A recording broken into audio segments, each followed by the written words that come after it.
بسم اللہ الرحمن الرحیم۔ درس نظامی آن لائن اکیڈمی کی طرف سے خوش آمدید۔ سب سے پہلے اس چینل کو سبسکرائب کیجیے اور اس ویڈیو کو لائک کیجیے اور بیل کی بٹن کو دبائیں تاکہ مزید ویڈیو حاصل کر سکے، اور اس ویڈیو کو زیادہ سے زیادہ شیئر کیجیے تاکہ اور لوگوں کو بھی فائدہ حاصل ہو سکے۔ اچھا بھائی، ہم دروس البلاغہ کتاب شروع کرنے والے ہیں۔ یاد رکھیے دروس البلاغہ کے بارے میں کہ یہ آج سے تقریباً 100 سال قبل بعض مصری علماء اہل علم حضرات نے ابتدائی درجات کے طلباء کے لیے عربی قواعد کی کتابیں لکھنے کا سلسلہ شروع کیا۔ بھائی ابتدائی درجات کے طلباء کے لیے عربی قواعد کی کچھ کتابیں لکھنے کا سلسلہ شروع کیا، بڑی کتابوں ہی سے اخذ کرتے ہوئے ابتدائی درجات کے طلباء کے لیے وہ عربی زبان میں انہوں نے چند کتابیں تیار کی گئی، اور یہ دروس البلاغہ بھی اسی سلسلے میں فن بلاغت کے اندر انہوں نے لکھی۔ اور آج کل مصر کے اندر بھی وہ کتابیں عربی قواعد کی جو ہیں وہ ابتدائی درجات کے طلباء کو مدارس میں پڑھائی جاتی ہیں، اور یہ دروس البلاغہ یہاں پر بھی مدارس کے نصاب میں داخل کی گئی ہے۔ بھائی یہ کتاب کے جو مصنف ان کے نام کتاب پر دیے ہوئے ہیں آپ کے حفنی ناصف محمد دیاب سلطان محمد مصطفیٰ تموم۔ بھائی یہ کچھ اہل علم حضرات علماء تھے جنہوں نے مل کر یہ کتابیں لکھی۔ بھائی تو بڑی پیاری اور مفید کتاب لکھی، اور علم بلاغت کے اندر ہے یہ کتاب۔ تو شروع میں علم بلاغت کے بارے میں مختصراً ایک بحث لکھ لیجئے بھائی۔ جی ایک ابتدا میں ایک بحث لکھ لیجئے۔ قرآن کریم اللہ تعالیٰ کی آخری کتاب ہے۔ قرآن کریم اللہ تعالیٰ کی آخری کتاب ہے جو نبی کریم صلی اللہ علیہ وسلم پر نبی کریم صلی اللہ علیہ وسلم پر 23 سال کے عرصے میں 23 سال کے عرصے میں تھوڑا تھوڑا کر کے نازل ہوا، تھوڑا تھوڑا کر کے نازل ہوا۔ قرآن کریم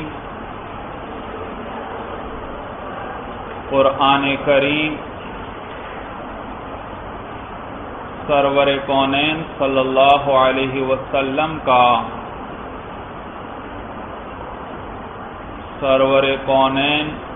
صلی اللہ علیہ وسلم کا وہ معجزہ ہے،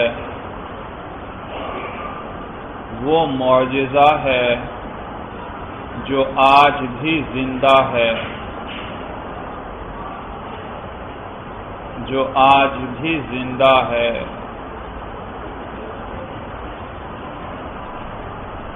آگے الگ سطر میں لکھیے، اس بات میں تو علماء کا اتفاق ہے، اس بات میں تو علماء کا اتفاق ہے کہ قرآن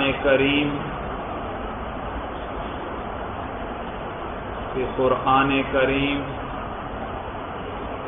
پیغمبر علیہ الصلاۃ والسلام کا معجزہ ہے، پیغمبر علیہ الصلاۃ والسلام کا معجزہ ہے، لیکن قرآن کس اعتبار سے معجز ہے؟ لیکن قرآن کس اعتبار سے معجز ہے؟ اس سلسلہ میں علماء کے کئی اقوال ہیں۔ اس سلسلہ میں علماء کے کئی اقوال ہیں۔ قول اول،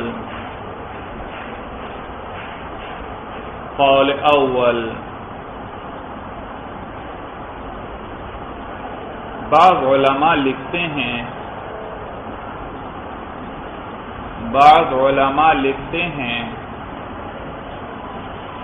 کہ قرآن معجز ہے ذکر مغیبات کی وجہ سے،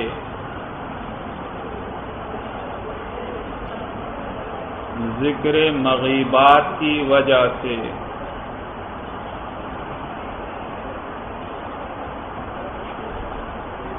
یعنی اس میں غیب کی خبریں دی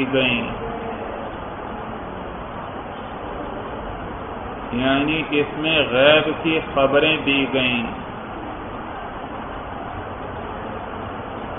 اور کوئی کتاب ایسی نہیں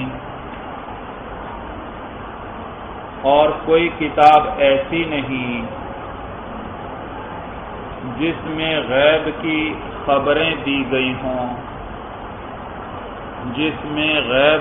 خبریں دی گئی ہوں، اور وہ حرف بحرف پوری ہوں۔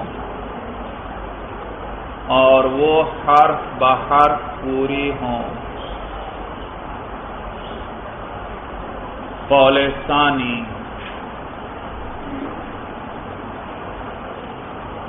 ثانی، بعض علماء فرماتے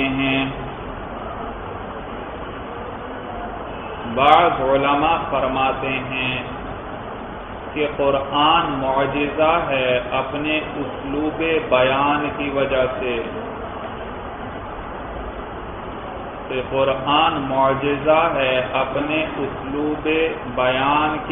سے، اسلوب بیان بھائی انداز بیان۔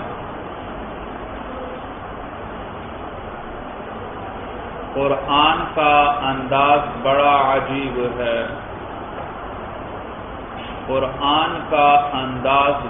عجیب ہے، کہیں جنت کا تذکرہ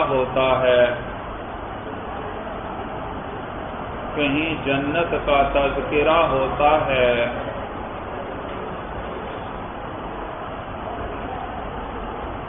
تو ساتھ ہی جہنم کا ذکر آ جاتا ہے،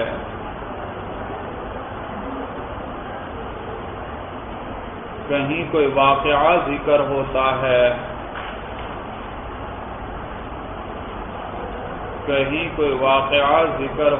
ہے،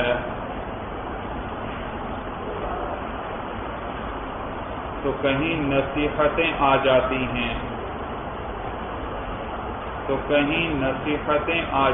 ہیں،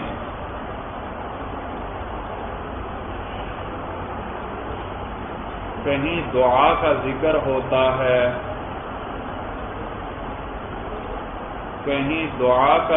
ہوتا ہے، تو کہیں نعمتیں گنوائی جاتی ہیں۔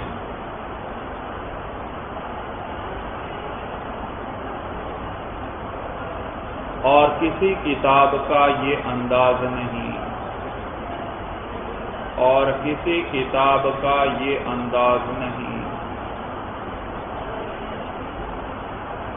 قول ثالث،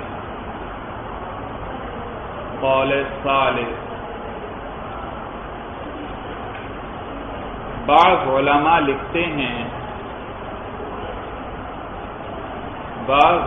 لکھتے ہیں کہ قرآن معجزہ ہے، کہ قرآن معجزہ ہے اپنی تاثیر کے اعتبار سے،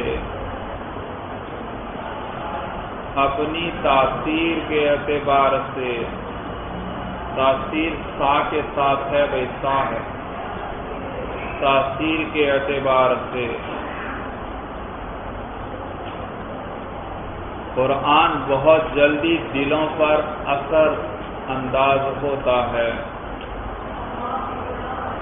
قرآن بہت جلدی دلوں پر اثر انداز ہوتا ہے۔ قرآن کا معنی نا عجیب اثر، عجیب اثر بھائی۔ آپ واقعات پڑھیں، نبی کریم صلی اللہ علیہ وسلم قرآن پڑھتے اور وہ مشرکین مکہ میں سے کوئی سنتا فوراً مسلمان ہو جاتا ہے، اور کیسے اثر انداز اثر نہ پڑتا جبکہ کتاب قرآن ہو اور پڑھنے والی ذات نبی کریم صلی اللہ علیہ وسلم کی ہو۔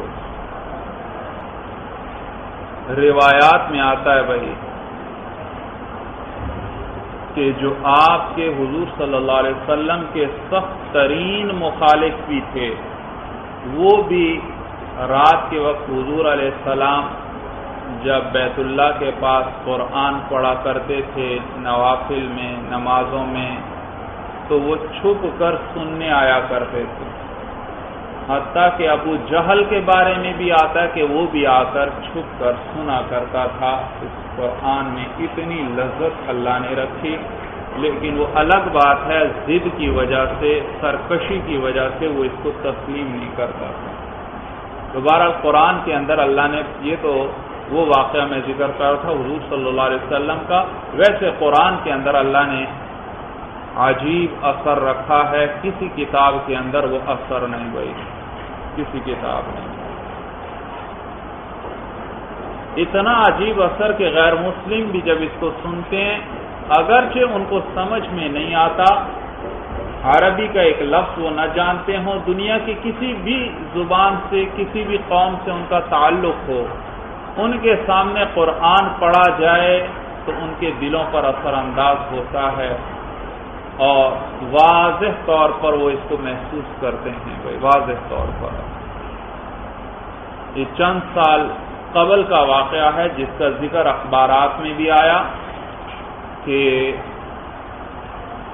روس کے اندر محفل قرات منعقد ہوئی، مصر کے کوئی قاری، شاید قاری عبدالباسط یا کون سے قاری تھے، ان کو بلوایا گیا تھا، اور ایک بہت بڑے ہال کے اندر بھائی انہوں نے تلاوت کی، اور سامنے ہزاروں کا مجمع جس میں ان کے بڑے بڑے لوگ بھی شامل، حتیٰ کہ وزراء بھی اس میں شامل تھے سننے والوں کے اندر بھائی، اور وہ غیر مسلم تھے، چند ایک مسلمان ہوں گے، باقی غیر مسلم تھے، لیکن مصر کے قاری کو سننے آئے تھے کہ مشہور قاری آ رہے ہیں یہاں پر۔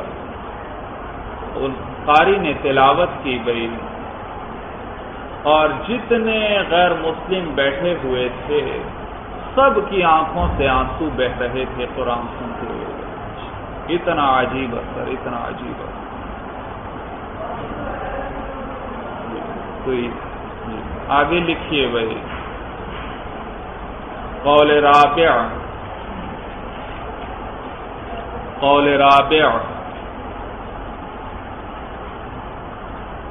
بعض علماء لکھتے ہیں، بعض علماء لکھتے ہیں کہ قرآن معجزہ ہے، کہ قرآن معجزہ ہے باعتبار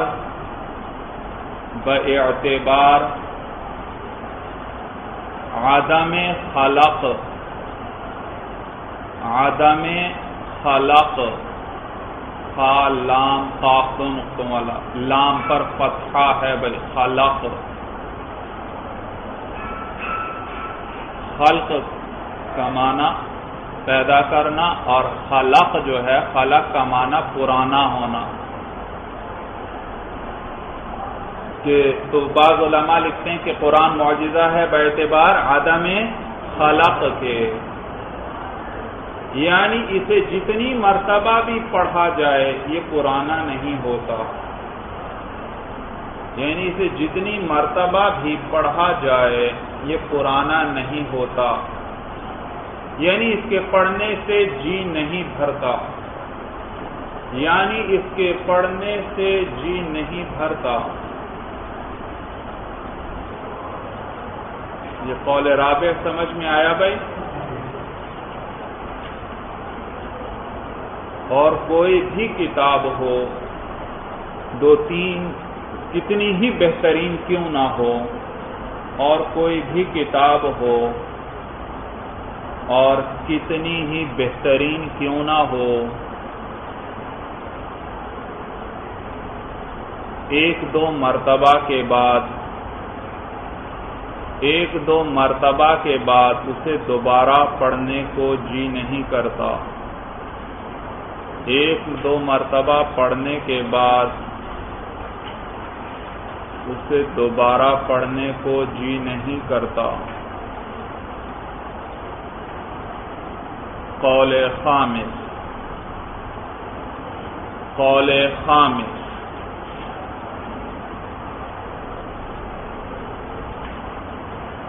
بعض علماء لکھتے ہیں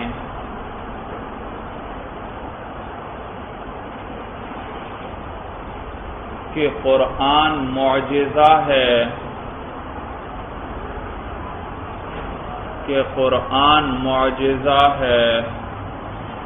عجائبات پر مشتمل ہونے کی وجہ سے، عجائبات پر مشتمل ہونے کی وجہ سے.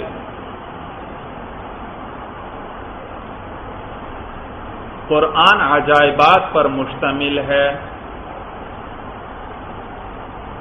قرآن عجائبات پر مشتمل ہے،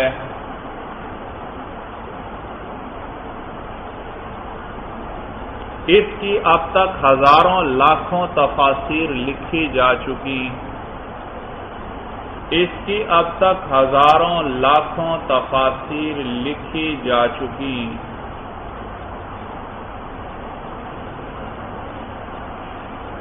مگر اس کے عجائبات ختم ہونے میں نہیں آ رہے، مگر اس کے عجائبات ختم ہونے میں نہیں آ رہے. ہر آنے والا مفسر نئے نئے نکات بیان کرتا ہے، نئے نئے نکات بیان کرتا ہے جن سے پچھلی تفاسیر خالی ہوتی ہیں، جن سے پچھلی تفاسیر خالی ہوتی ہیں.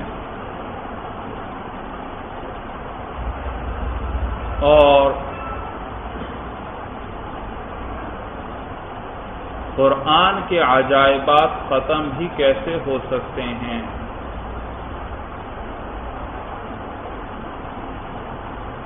اور قرآن کے عجائبات ختم بھی کیسے ہو سکتے ہیں؟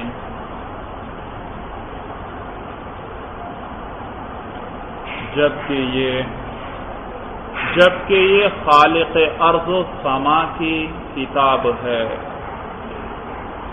جبکہ یہ خالق ارض و سما کی کتاب ہے. القرآن کلام اللہ تعالی، القرآن کلام اللہ تعالی لا تنقضی عجائبہ، لا تنقضی قاف دو نقطوں والا ضاد اور یا، لا تنقضی عجائبہ